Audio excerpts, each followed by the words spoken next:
speak about what we actually do. Just in response to Kesia, I think one of the solutions lies in trying to adopt a similar approach that's done in South Africa, whereby you have funds with a specific mandate that look at rental stock, and as a consequence of that, they do bulk offtakes. So from a developer perspective, I think if the feasibility works, it makes a lot of sense, and it will then create the scale you need to be able to roll out these projects, both from a developer perspective and then from an end user who would look at either renting, or you also have rent-to-buy schemes that you could adopt.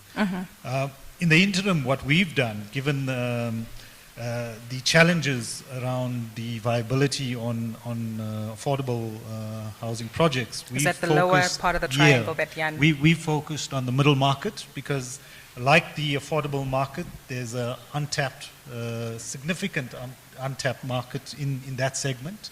And you're starting off a very low base, so there's massive opportunities. And we see... We've seen that, and as a consequence of that, we're focusing on the middle market for now. Jan, you want to say something before we open up to the floor? Thanks.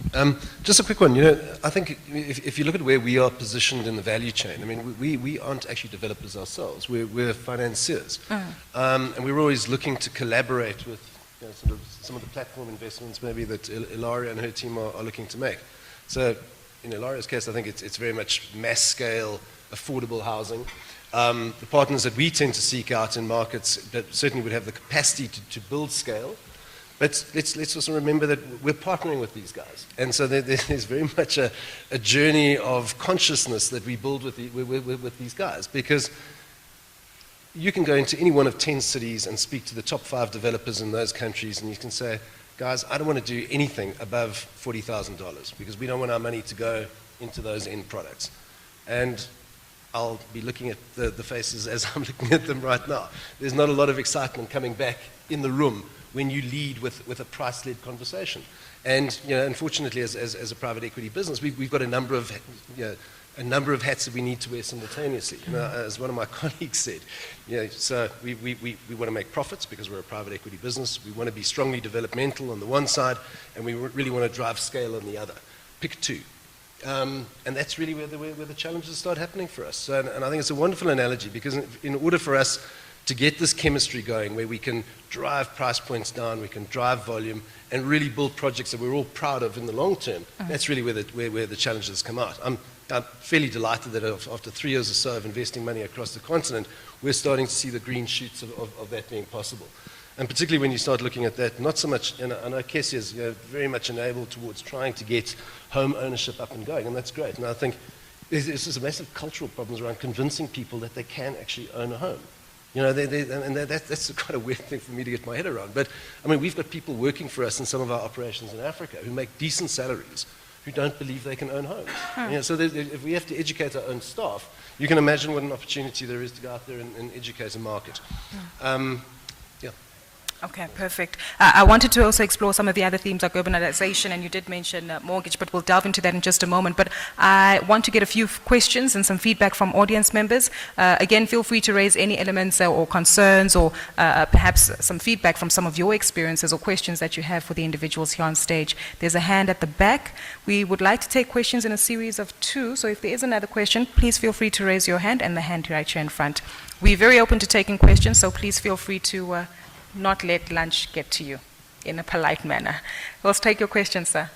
Thank you. Just a question around technology. Is there any developments in technology in terms of building products that is going to help on the cost side? And are you seeing that coming through now, or are you seeing anything in the sort of more developed world that might be coming across our shores at some stage? Thank you so much. Either of the panelists can respond as the mic makes its way to the gentleman in the front. There's a multitude of alternative systems that you can utilize, and I think it's all dependent on the scale. So your alternative technologies are more efficient if you have the scale to unlock a number of units. Otherwise, it becomes difficult to make them economically viable. I think we have a similar experience because, as mentioned earlier, we do have a joint venture with Tata Value Home in India where technology is helping a lot in controlling costs, maintaining costs low, which is fundamental then to have, obviously, the virtuous circle. That needs volumes. That needs minimum volumes, otherwise it wouldn't work. So similar experience. Just to build on that, I think we are currently appraising projects with scales of anywhere between 300 units all the way up to about 1,500 units right now. And I think across the continent we're seeing some very interesting construction costs. And I think on the low side we're probably seeing about $450 per built meter of construction costs, all the way up to about $650, depending on the geographies where we operate. Oh. That unfortunately doesn't tell you the whole story, because the joker in the pack, I think, is really the amount of money that needs to be spent on infrastructure. And in the absence of the states loading up heavily on providing serviced land to developers, that really can throw your feasibilities quite fundamentally. So I think one needs to look at it: land plus construction plus infrastructure, plus your professionals and everything else that you need to throw in there. But certainly infrastructure per meter can really hurt you if you've got a difficult site or you've paid too much for land. I was just going to add labor to that as well. We're doing a study at the moment, which should be ready in about a month or two's time, where we're looking at comparative building costs, but including top structure, land, servicing, labor, professional fees in 16 countries, 2 cities in each country, all the way down to brick level. So using quantity surveyors to do that analysis, and getting astonishing variety from one country to the next. And then what we're interested in is to say, well, why? What is the reason for that variety? Is that a legislative issue? Is it a policy issue? Does it have to do with the import framework or what the value chain looks like in that particular country? I mean, the thing about technology is it only deals with the house. And there's so many other factors that contribute to the costs in development. Oh, I'd like to get into that in just a moment, because you again highlighted the issue with regard to home ownership. And we know in a more developed market like South Africa, home ownership is for a very long time. The institutions give you 20-year bonds, but how we hope to see that evolve across the rest of the continent. But that's a topic we can delve into in just a moment. We'll get our juices flowing with regard to that. So you can go ahead with your question. Anyone else with a question, feel free to raise your hand. There are 2 hands over there. The mic will make its way to you. Thank you very much. My name is Monswari Moketsa. I'm from Botswana. I'm the chairman for Lands and Houses sector for Business Botswana. We have a different of a challenge. I'll just comment on the technology question, and then I'll come to my question. Is that it's acceptability of these houses that you do with this technology. And as an investor, you put these things, nobody wants to stay there, even where sometimes the government is actually buying them and allocating the officers. There's that rejection in some of the technologies. So that's the challenges that we are finding in Botswana. What kind of technology, sir, just to get further insight and to understand for those who aren't familiar? Well, there are different housing technology, non-conventional, non-brick and mortar construction. No one wants to live in a container, in other words. No, not container. Some of them are not containers. Some of them are prefab. Some of them, so many of them which are in the market at the moment. That acceptability becomes a challenge when we have them. We have done them in Botswana. I can tell you there were 150. Today, I think they are all almost empty. So those are the challenges that we are having in there. But coming to my question that I thought we could maybe touch on and discuss a bit. We have land in Botswana. We are looking for people with money to come and put money there. Now, I think the constraints that we've been having is that we have developed a policy. The policy is in place of land servicing PPP. Therefore, if there's anybody's appetite can see me, the opportunity to get the land is available for development. And the off-takers for that land is there. You see, the biggest challenge that has been in there was the people who can develop are there. Normally people want to play on the market, retail, I'll call it the retail market, of property development servicing. They don't want to go into land servicing. It's too expensive, it takes time, it's too risky. So this is where we say, okay, here's the land, come and service it. You can sell it after servicing it to a retailer who will build houses like him. But, there isn't much off-takers of that product. So I'm inviting you guys to look into Botswana, which is there. I think you deserve a round of applause, hey? Calling on investors to invest, and I think Kushil's already answered that call. We'll take the 2 questions very briefly and then get a response to all 3 of those major themes from our panelists, as we have about 5 minutes to wrap up the conversation. Just going back to the funding issue, in commercial property, typically your magic ingredient would be like a ShopRite lease. That's your magic covenant that unlocks the funding. What's the magic ingredient for housing? Thank you so much. Oh, before you answer that, you still have a question? You fine, sir. Perfect. Go ahead. Let's maybe play it in series like the way you suggested. But perfect. I'm happy to do so. Let's discuss the acceptability of the products that have been on offer. Botswana, is that an opportunity that you're delving into? And then we'll go into, so what I'll do, I'll give each of you an opportunity to respond, because I believe that all of you will have comments on some of the themes that have been raised. We'll start with you, Jan. Okay, I think just on user acceptance, I think what you described, that reality has played itself out in almost all of the markets that we see. So there's a short-term business case quite often to go and support alternative building technologies. Whether that'll stand the muster of the long term and user acceptance in the long term, I think is moot. We don't know that. We do know that alternative building technologies are coming on in leaps and bounds. And with a little bit of user education, you can probably go a long way towards convincing people that those are quality products, and that there's more work to be done at that level. So we would back them if we had some degree of confidence that the end user would be accepting of that product. Probably on the funding side, since the one I raised before, the way you normally look at that in demand is obviously pre-sale. That could be a way of de-risking the development. However, again, for pre-sale, probably you need mortgages because otherwise it's very difficult. I mean, even $25,000, which is actually more or less the average definition for affordable housing, is a lot of money. And so it's quite unlikely they will be paid down by cash, or there will be just an installment, and then where is the rest coming from? So I believe that the moment there is an industry that works in terms of financing, I think actually the developers would be able to find financing. So it's, again, to me, it remains a question of off-takers.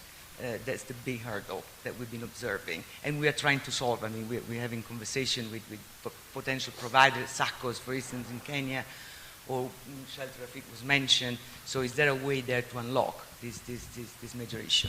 Sorry, if I could just jump on that, because I didn't answer that question in specific detail. But I think the golden covenant, like a ShopRite lease, clearly it's not there. However, I mean, there are lots of shopping centres across South Africa that aren't quite running the operating efficiencies and risk profiles that they were 5 years ago. So the crown on some of the commercial assets is starting to slip. Whereas if one looks at what's really happening in residential, and particularly in African markets, where so much of that African demand is coming from rental type products. So we think that well-structured residential developers on good land, targeting consumers who are underserved by a product right now, is going to start running some great covenant numbers over time. And that is evidenced by what best of breed operators in South Africa are doing right now in the residential rental space. And when you take that insight into markets that are chronically underserved from a quality perspective in residential in African cities, then I think there's a fantastic opportunity.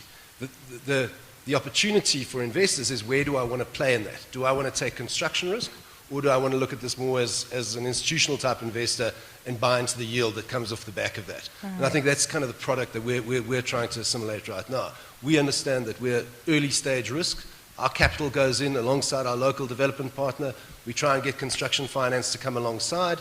We're happy to put that in. We're happy to raise the first level of rental income, go back to the banks, just sort of refinance that, take that money, build phase 2 of the rental. Now, pretty easy vanilla business model when you look at it at that level, but I think there's actually wonderful institutional appetite amongst local pension funds and increasingly around some of these Mauritian REITs that actually need yield. And we can produce yield.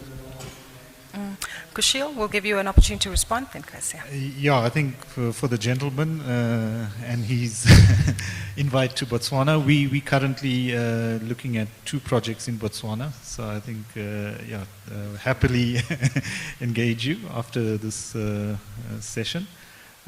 With respect to financing and from a developer's point of view, I think it's a combination, and it's effectively on the back of pre-sales, and from a developer, it's a combination of pre-sales and balance sheets currently.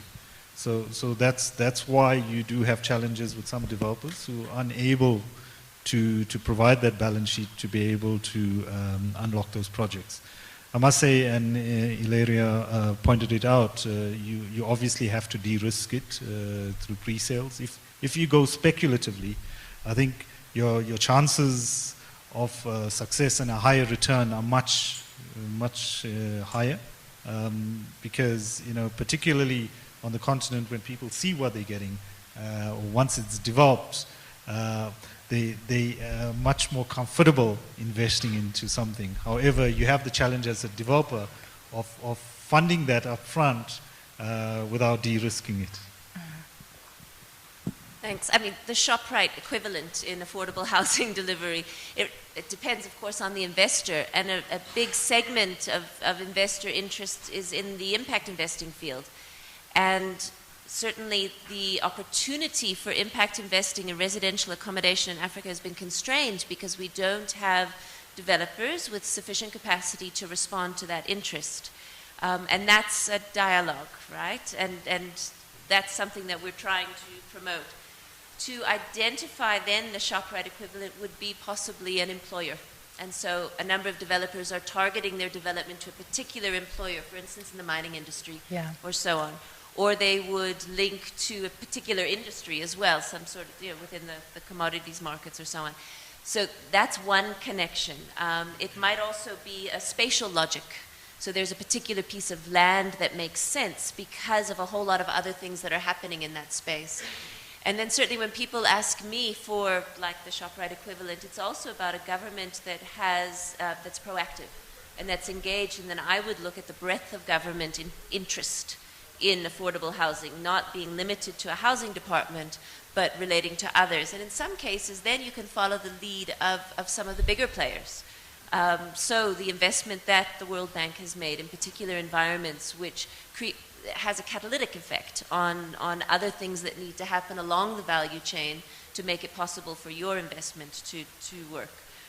It is case specific, and so understanding what's happening in particular locations, and not just countries, but also cities, and then even in neighborhoods, is really important. And building that capacity internally, that's something that we're trying to support.